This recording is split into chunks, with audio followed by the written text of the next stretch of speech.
We got President Trump and Elon Musk doing a press conference from the Oval Office on Elon Musk's official final day. Why don't we be, give credit where credit is due. Income really shooting up. Rick, I also thought everybody was going to get one last order of imports that were going to be tariffed, and they were loading up on things. How the hell they already fix the trade, or not fix it, but to cut it in half? Okay, I'll drop gifted memberships. I'm sorry. That's crazy. So there wasn't a lot of front loading of things that they needed before the tariffs hit? Yeah, I'll tell you what, it really does call into question some of the conventional wisdoms. And, it's going to be interesting to see what happens next month when we get this number, or we see some of the other numbers like current accounts, see how they fared. Because I don't know, I've been watching these numbers a long time. I don't think I've ever seen the trade deficit cut in half in 1 month. Not bad. Right? Not bad. Come on, guys.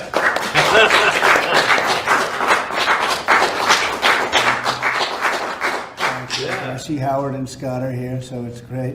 You guys want to stand over here? You might as well. You're the ones that help produce those numbers, and it'll only get better. The tariffs are so important, and that's why we were so happy with the decision yesterday where the tariffs continue, because without the tariffs, our nation would be imperiled. We would really be imperiled. I think I can say that with great surety, Scott and Howard. And so we were very happy to get that decision, that big decision yesterday. Today, it's about a man named Elon, and he's one of the greatest business leaders and innovators the world has ever produced. He stepped forward to put his very great talents into the service of our nation, and we appreciate it.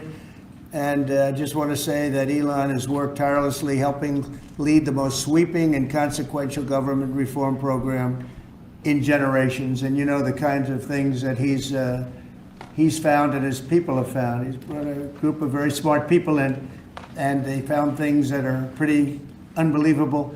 $42 million for social and behavioral change in Uganda. $40 million to improve the social and economic inclusion of sedentary migrants. I can say it's $2 billion to Stacey Abrams and her environmental movement. There was $100 in the account, and all of a sudden they found $2 billion in the account. And I assume that's being looked at. I don't know, I'm not sure, but I assume that's being looked at. Think of that, $2 billion. And then $20 million for Arab Sesame Street in the Middle East. Nobody knows what that's all about. Nobody's been able to find it. $8 million for making mice transgender. So they spent $8 million on making mice transgender. And those are better than many of the others. I could sit here all day and read things just like that, but we have other things to do. So it's much, much more than just that. We're totally committed to making the DOGE cuts permanent and stopping much more of the waste in the months to come. We want to get our great, big, beautiful bill finished and done. After that, we put some of this into the bill, but most of it's going to come later. We're going to have it cauterized by Congress, affirmed by Congress. Many of the DOGE people, Elon, are staying behind too, so they're not leaving. And Elon's really not leaving. He's going to be back and forth, I think. I have a feeling.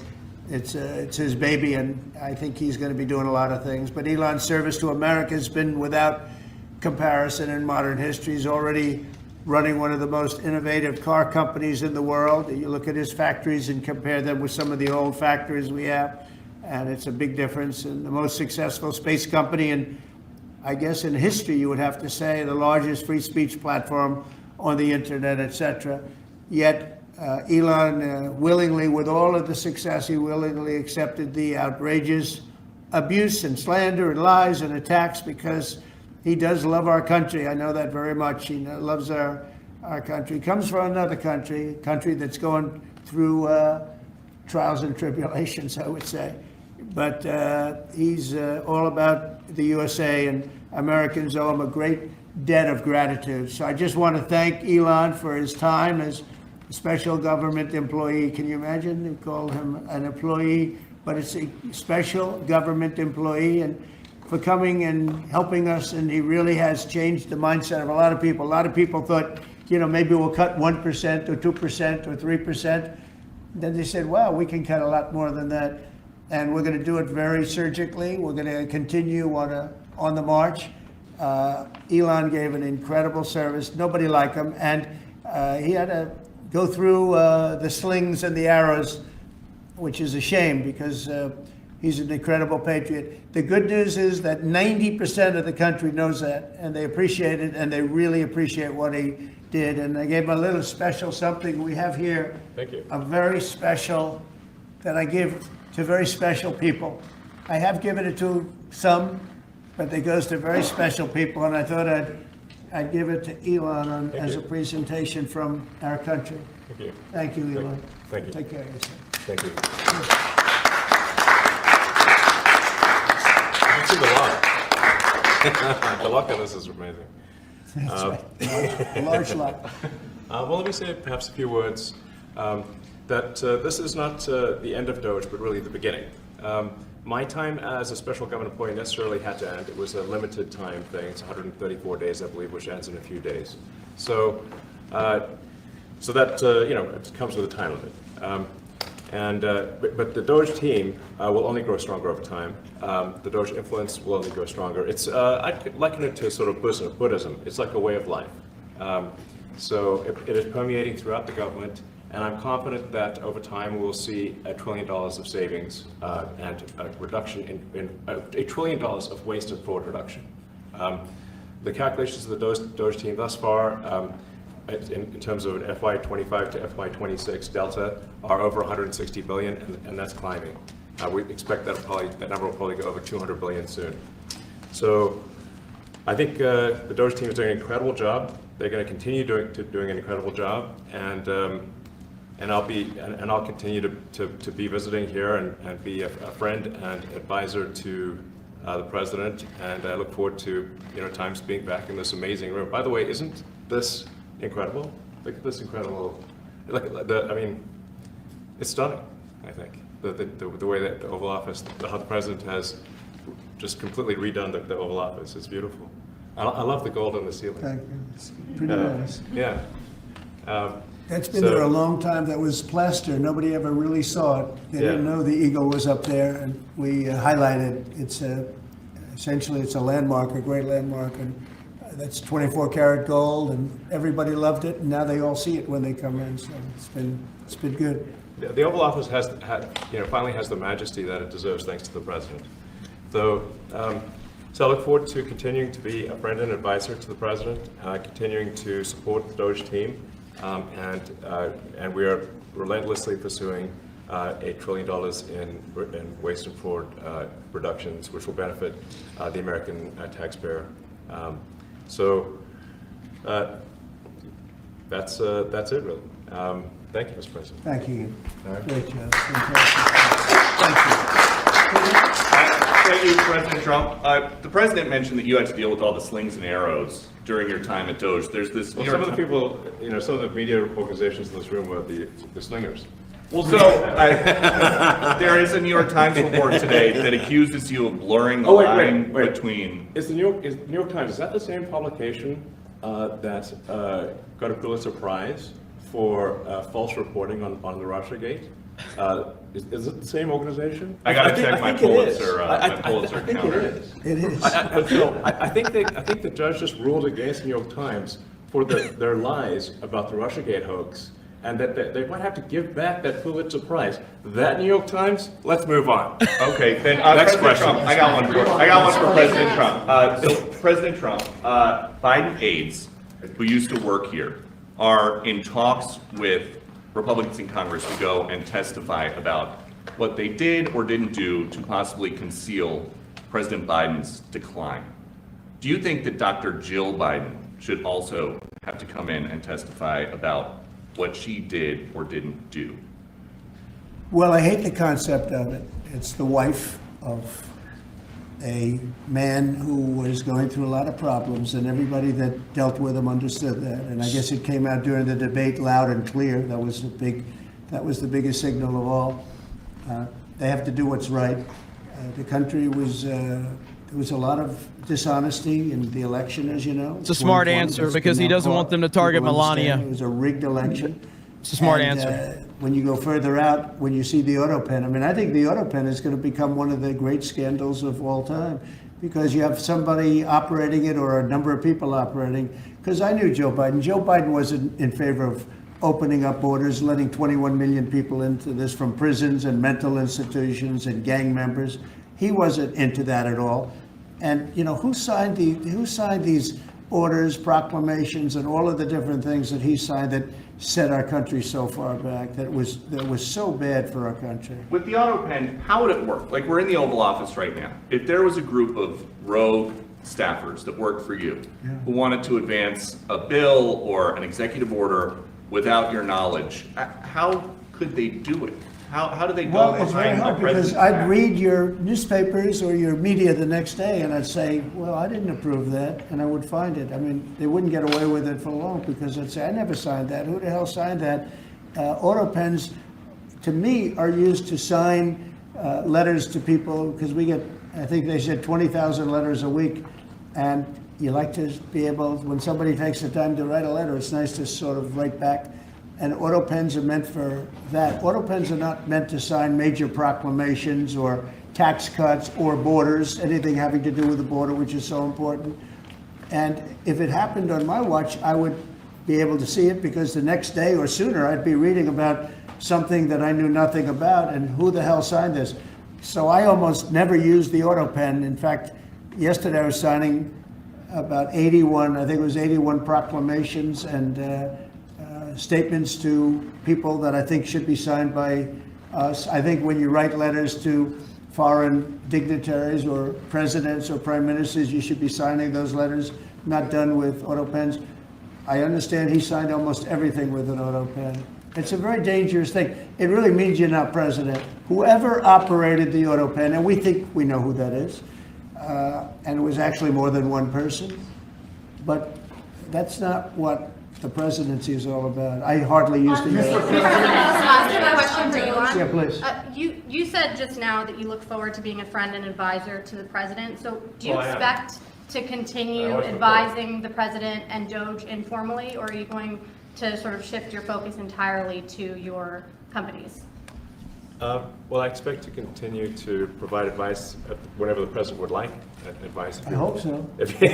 I mean, yeah, I expect to remain a friend and an advisor, and certainly if there's anything the president wants me to do, I'm at the president's service. Mr. Musk, on DOGE, you said that there was $1 trillion promise for cuts from DOGE. Yes, I think we do expect over time to achieve the $1 trillion. But what have you found in your time here was the biggest roadblock to getting those cuts? Was it the cabinet, or was it Congress, or something else? What was the biggest roadblock from your work?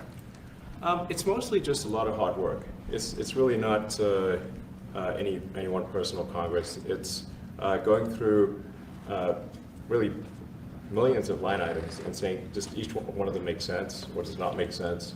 Obviously, at times when you cut expenses, those who are receiving the money, whether they're receiving that money legitimately or not, they do complain. And you're not going to hear someone confessing that they received money inappropriately. Never. They're going to always say that they received money appropriately for an important cause. Naturally, that's what you'd expect. So we just have to. It's just a lot of work going through the vast expenses of the federal government and just really asking questions. What's this money for? Are you sure it's actually being used well? Many times we can't even find anyone who defends it. So for a lot of the expenses, there is actually no defender at all. And then we have to just work through the process of stopping the spending, where there's often literally no defender. Nobody even knows why the money is being spent. It's truly absurd. I mean, we find situations where there are millions of software licenses with 0 people using them. 0. Exactly. This is the quizzical expression. You're like, surely, if there's millions of software licenses, someone should be using them. No, and then we've got to go through the process of saying, okay, look, if no one's using the software, we can terminate this software license agreement. That's everywhere in the government. Mr. Musk, what do you think would be easier, colonizing Mars or making the government efficient? It's a tough call, but I think colonizing Mars and making life multi-planetary is harder. And as I said, we do expect to achieve over time the $1 trillion of savings. We can't do it in like a few months, but if you say by I think the official end of DOGE, which the president may choose to extend, is the middle of next year. Say by the middle of next year, with the support of the president and Congress, could we achieve $1 trillion of savings? I think so. We're on track to do so. Do you have faith that Congress is going to? Thank you, Mr. President. You had mentioned earlier in the week that DOGE had become a whipping boy, and as the president mentioned, you went through a lot to go through this process. Was it worth it for you, and what would you change? Yes, so what we found was happening was that if there were any cuts anywhere, then people would assume that was done by DOGE.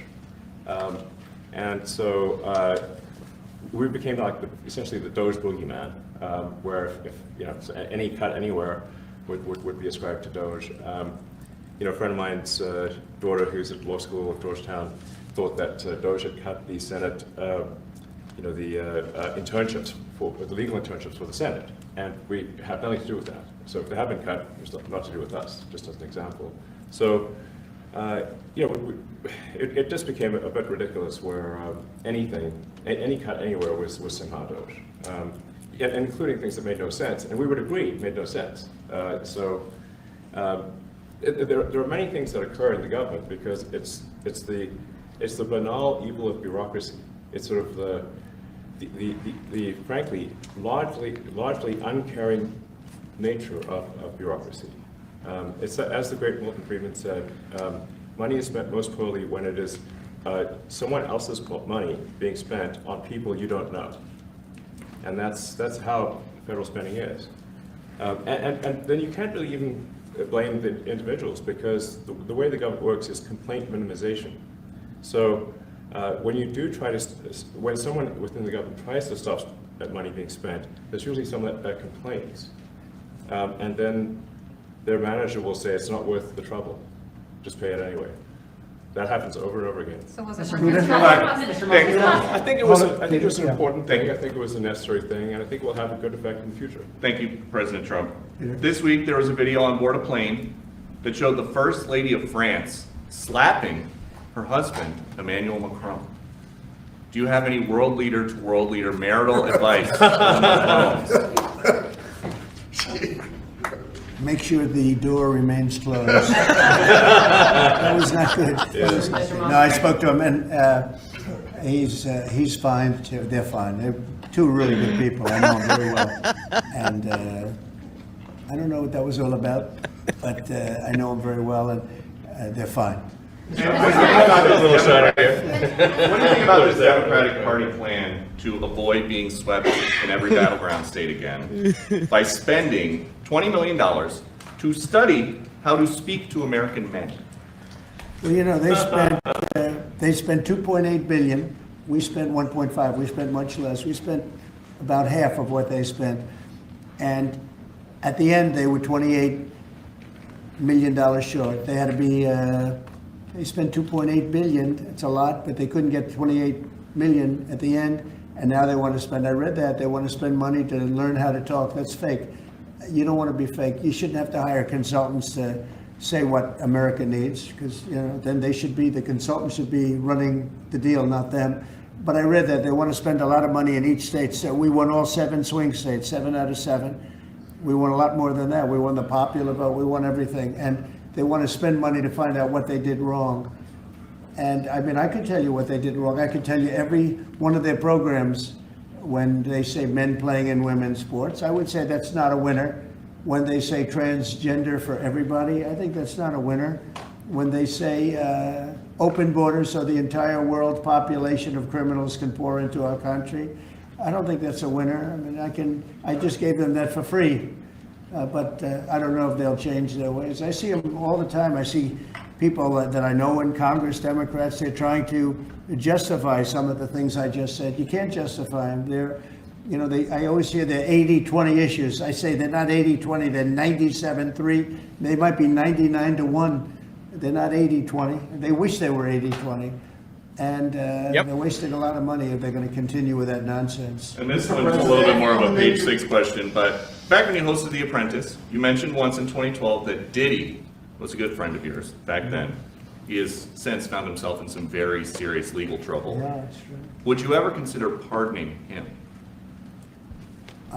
Well, nobody's asked. You had to be the one to ask, Peter, but nobody's asked. But I know people are thinking about it. I know they're thinking about it. I think some people have been very close to asking. First of all, I'd look at what's happening, and I haven't been watching it too closely, although it's certainly getting a lot of coverage. I haven't seen him. I haven't spoken to him in years. He used to really like me a lot, but I think when I ran for politics, he sort of, that relationship busted up from what I read. I don't know. He didn't tell me that, but I'd read some little bit nasty statements in the paper all of a sudden. You know, it's different. You become a much different person when you run for politics and you do what's right. I could do other things, and I'm sure he'd like me, and I'm sure other people would like me, but it wouldn't be as good for our country. As we said, our country's doing really well because of what we're doing. So I can't, it's not a popularity contest. So I don't know. I would certainly look at the facts. If I think somebody was mistreated, whether they like me or don't like me, it wouldn't have any impact on me. Mr. President, I wanted to ask quickly, Mr. Musk, what is your eye okay? What happened to your eye? I noticed there's a bruise there. Well, it wasn't. I wasn't anywhere near France, so. But I just, What does that mean? no, I didn't notice his eye. First Lady of France. Jeez. How do you not get that joke? So, yeah, no, I was just horsing around with Little X, and I said, "Go ahead, punch me in the face," and he did. It turns out even a 5-year-old punching you in the face actually does. That was X that did that? Yeah, X could do it. If you knew X, you I could saw do his it. mom right now. But I didn't really feel much at the time, and then I guess it bruises up. But I was just horsing around with the kids. I didn't basically. notice it, actually. President Trump, I got one. I know that you try to stay pretty neutral because not your war, but as you And by the way, not my war. I just want to solve the problem for people. This was not a war. I think it was actually St. Clair. right, and so So- not your war. Thank you very much, everybody. Thanks, guys. Thanks, guys. Thank you, guys. How was your meeting with Jerome Powell? Good meeting. It was a good meeting. Are you considering Thanks, guys. pardoning Keep going, keep going, keep going. Thank you. Thanks, guys. Let's go straight out here. Kick them out. Kick Thanks, 'em guys. out. We can come back for the. There you have it right there. So President Trump and Elon Musk live. Trump, Elon taking questions. I don't believe for a second that little X is the reason that Elon has a black eye. But it was a good answer. So, and Trump had the perfect answer about Macron and his wife.